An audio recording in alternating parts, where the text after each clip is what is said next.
Hello world, it's Tom Black from Black's Carpentry.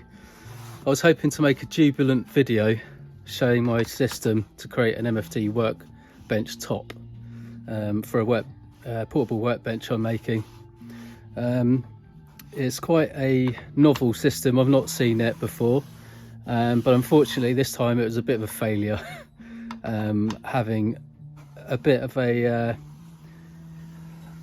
a spread of a couple of mil, which, as you know, on an MFT workbench for squaring stuff it's not acceptable, but I'll show you a little bit about the system.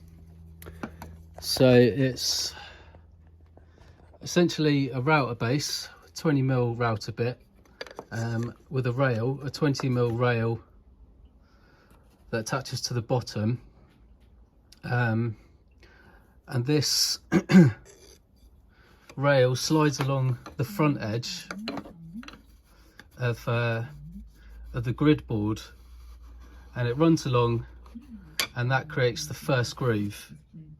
And if your corner here is perfectly square, using the same method you should theoretically be able to create a grid of perfectly square lines, which then you can use the base with another perpendicular part to just plunge 20 mil holes in, exactly the spaces that you've set out, and in this case it is 64 mil centers.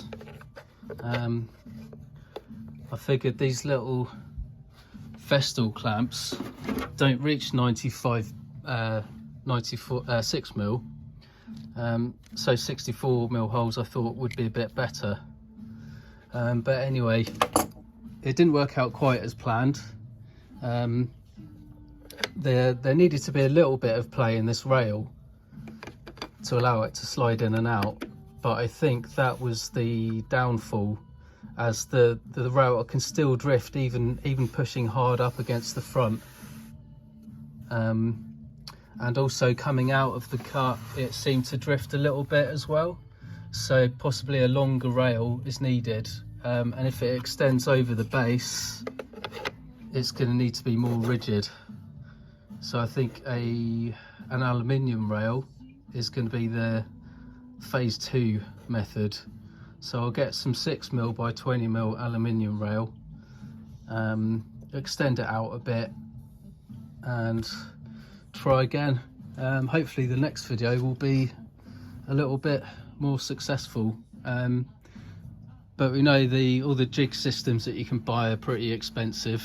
You know, the path dog systems, a couple of $100 at least, and other phenolic templates are quite a lot, and the router is just a good method of getting the holes in completely perpendicular, you know, straight down. So I thought it was going to be deadly accurate. Hopefully next time it will. Yeah, in the next one.